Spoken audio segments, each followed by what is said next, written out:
Aujourd'hui, j'aimerais déconstruire ce mensonge qui s'est répandu dans l'esprit de plusieurs Camerounais, comme quoi c'était une erreur de la part de Maurice Kamto d'avoir boycotté les législatives de 2020.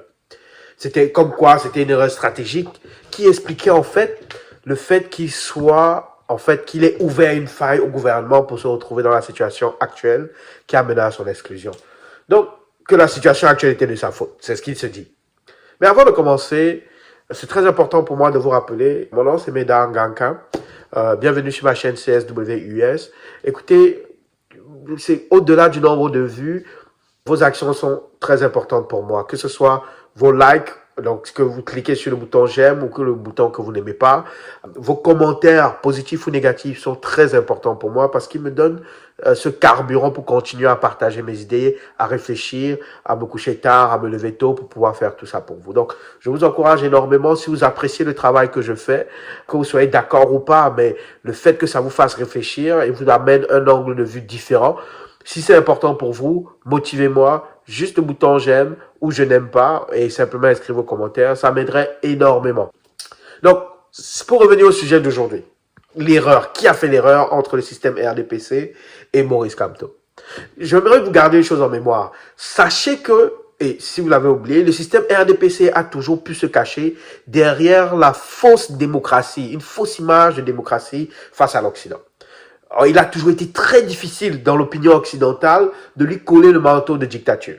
Parce que, bon, ils ont toujours pu jouer avec des règles et ça n'a jamais été vraiment flagrant. J'aimerais que vous gardiez ça en tête, que vous gardiez surtout en tête l'image qu'avait le système RDPC et le président Paul Biya à l'étranger quant à sa position de démocratie, quant à sa position de multipartisme et quant à sa position du respect de ces textes législatifs.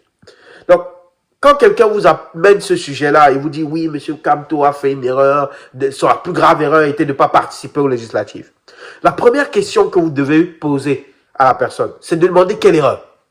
La seconde, c'est de demander pourquoi est-ce que le fait de ne pas participer aux élections législatives de 2020 est une erreur qui pourrait justifier son exclusion. Posez la question, quelles sont les implications qui en font que c'est une erreur? Voilà des questions que vous devez poser. Demandez aussi dans le cadre de la loi au Cameroun, est-ce que le candidat qui n'a pas d'élu peut participer à une élection présidentielle? Il faut poser cette question. Est-ce que la loi électorale, la Constitution et la loi électorale permettent à des candidats qui n'ont pas de députés de participer aux élections présidentielles? Et si lorsque vous posez cette question à votre interlocuteur et qu'il vous dit « Ah, laisse les affaires de droit là, il a commis une erreur qui a mené le mouvement là où il est aujourd'hui. Laisse-moi les choses de droit. » Alors vous devez comprendre qu'il n'y a pas de débat possible avec ce genre de gens. Que en fait la personne qui est en face de vous, qui utilise cet argument, est simplement en mission pour le compte du maintien du système RDPC. C'est aussi simple que ça. Donc ne vous égarez pas, ne vous laissez pas distraire. Mais ceux même qui présentent cet argument-là, ceux même qui le présentent, comme quoi le boycott des élections de 2020 était une erreur stratégique, mais vous vous basez sur quoi en fait?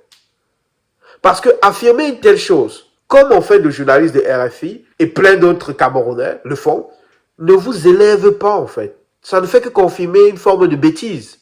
Je vous le redemande. Vous vous basez sur quoi pour dire que le boycott des élections de 2020 était une erreur stratégique de la part du MRC de Maurice Kamto? Est-ce que c'est sur le fait que cela a pu contribuer à l'élimination de la liste des candidats à l'élection présidentielle de Maurice Kamto aujourd'hui? Donc, parce qu'il n'a pas participé aux législatives, il n'a pas eu de député, donc il n'a pas pu se présenter avec le MRC. Donc, en se présentant avec le Manidem, ça l'a forcé à trouver un parti comme le Manidem. Et donc, voilà il a ouvert son flanc et il a été exclu. Donc, c'est à peu près ça la chaîne de votre pensée. Réfléchissez encore. Parce que je me demande, est-ce que la raison du rejet de la candidature de Maurice Kamto a été l'absence de député? La réponse est non. Alors, comment vous pouvez affirmer que cela a eu un impact sur la décision du Conseil constitutionnel d'aujourd'hui et que vous venez vous présenter ça comme une raison qui pourrait justifier le rejet de sa candidature? L'erreur stratégique qu'il a faite en 2020 avec le MRC a eu un impact sur le rejet de sa candidature avec le Manidem aujourd'hui. Mais vous-même, quand on présente ça comme ça, est-ce que vous réfléchissez? Mais en fait, c'était même quoi encore? Je vous le répète, c'était quoi les raisons du rejet de la candidature de Maurice Kamto? Si je me souviens bien, c'était la double candidature pour un même parti. Rien à voir avec le boycott des législatives de 2020. Donc c'est sa candidature avec le Manidem qui a été annulée. Et la raison a été la présentation de deux candidats pour un même parti. Mais expliquez-moi encore le lien entre 2020 et le rejet de la candidature de 2025. C'est quoi votre lien? C'est quoi? Vous insultez votre propre intelligence.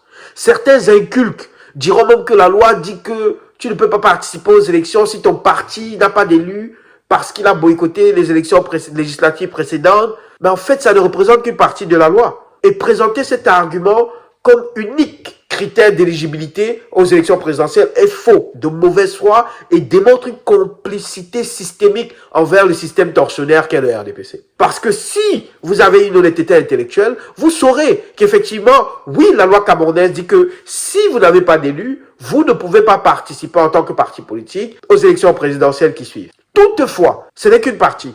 Parce que la loi, je le dis bien, ce n'est qu'une partie. Parce que la loi précise aussi qu'il y a d'autres moyens à part avoir participé aux élections législatives, donc à part avoir des élus directement issus de votre parti, il y a d'autres critères d'admissibilité que ce point spécifique d'élus pour participer aux élections présidentielles. Mais vous, les Camerounais, le problème du Cameroun, c'est certains Camerounais, je vous le dis. Mais je me demande si vous réfléchissez bien même. Ou bien, en fait, c'est une excuse vite trouvée afin de vous déresponsabiliser, vous, parce que vous n'avez pas agi pour supporter le mouvement du changement et vous voulez tout de suite mettre l'erreur rapidement sur Maurice Kamto. Mais en fait, cet argumentaire qu'on me pousse à chaque fois de l'erreur du boycott de 2020, mais n'est-ce pas l'argument d'une personne qui, devant son propre refus d'agir pour sa propre libération, a vite fait de blâmer l'autre pour sa propre lâcheté? Mais est-ce que vous réfléchissez même? Est-ce que vous réfléchissez? Bon, il a boycotté les élections. Est-ce que la loi au Cameroun lui permet d'avoir d'autres moyens pour obtenir des élus? Oui, elle le permet. Elle est claire là-dessus. Les députés ne sont pas, c'est pas une affiliation à un parti. C'est une affiliation à un vote, à un peuple. Un député peut quitter un parti pour un autre. C'est écrit. Le RDPC l'a fait, le SDF l'a fait, plusieurs autres partis l'ont fait et ça n'a jamais été un problème. Au-delà même de ça, ça veut dire qu'un autre parti peut vous investir, même si vous avez quitté votre parti. Un autre parti peut vous investir comme candidat. Un autre parti qui lui a des députés. C'est ce que Maurice Kamto a fait. Et c'est pour ça que le Manidem n'a pas été redébouté sur le fait que, voilà, ils ont reçu M. Kamto comme nouveau candidat parce que le Manidem avait un député. Le Manidem a été débouté pour double candidature. Rien à voir avec la députation. Mais est-ce que vous-même vous réfléchissez souvent? C'est terrible. Mais de toute façon, moi, ce que je suis curieux, c'est de savoir, est-ce que ce n'est pas plutôt le RDPC qui a commis une grave erreur lors des législatives de 2020 en ne créant pas le minimum de conditions nécessaires pour que le RDRC ait des candidats? Réfléchissez bien, je vous ai dit. Ici, je vais vous amener dans une autre dimension. Vous allez voir les choses en 3D, pas en 2D. Hein? Parce que rétrospectivement, en réalité, Maurice Kamto, sa stratégie a bien fonctionné. Que ce soit intentionnel ou pas. C'est M. Maurice Kamto qui n'a pas fait d'erreur, mais c'est plutôt le RDPC qui a commis une erreur. Je m'explique. La candidature aux élections présidentielles de 2025 est rejetée pour des raisons de double candidature. Jusque-là, on est d'accord. La double candidature en question est faite par quelqu'un qui n'est même pas du parti du Manidem. Et dont les audios circulent, où il affirme clairement avoir été payé par le RDPC et le parti, donc le parti au pouvoir, le système RDPC, pour déposer sa candidature pour bloquer le Manidem. Donc déjà, il y a déjà une complicité à l'arrière qui est claire.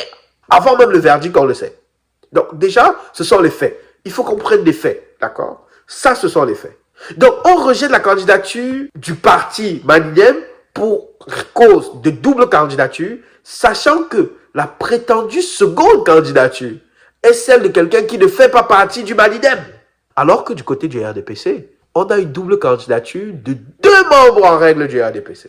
La grossièreté de ce rejet de la candidature de Maurice Kamto sur un tel argument fait en sorte que le Cameroun apparaisse aux yeux du monde comme une république indigène.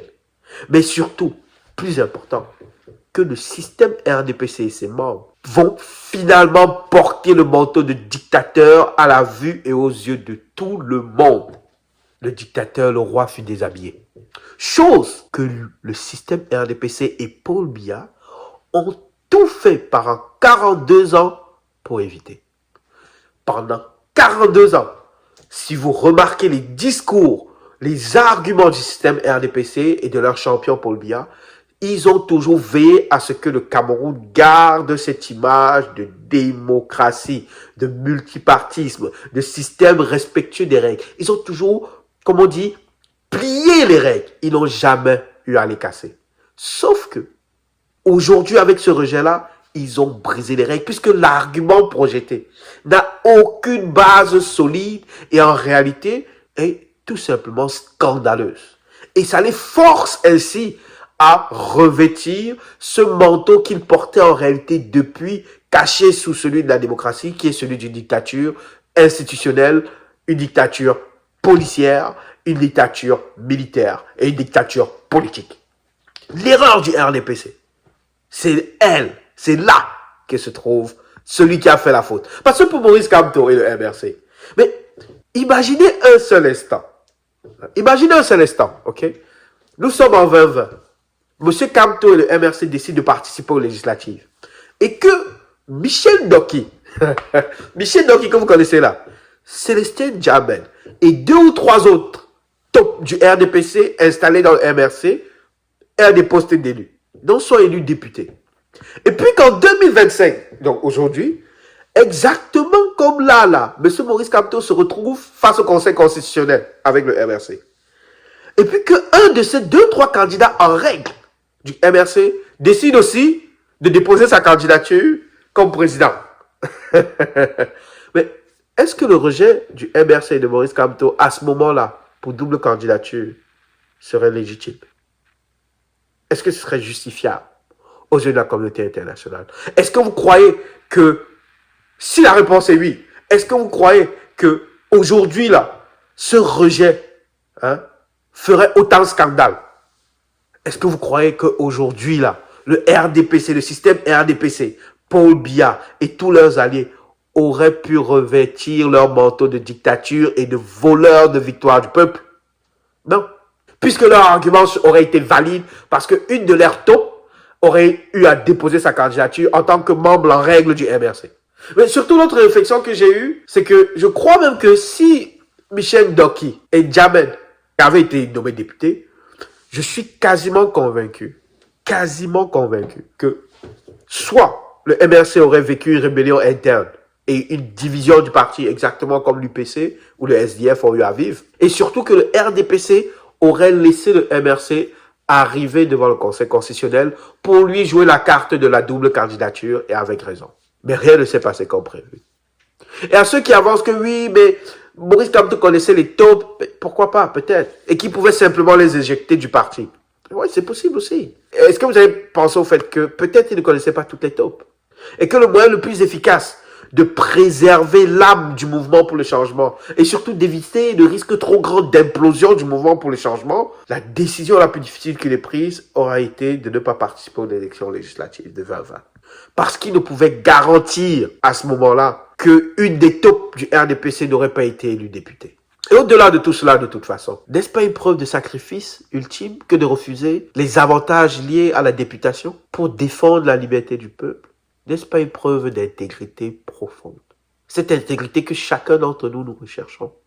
Cette intégrité qui pousse les hommes, les grands hommes, les hommes dont le nom traverse l'histoire, à dire non à un système corrompu, à refuser de vivre dans le péché, à refuser de dîner à la table du diable. N'est-ce pas cette intégrité que nous recherchons? Mais aujourd'hui, vous osez vous lever à cracher au visage de Maurice Kamto en lui reprochant d'avoir été intègre. Le problème du Cameroun, c'est la majorité des Camerounais.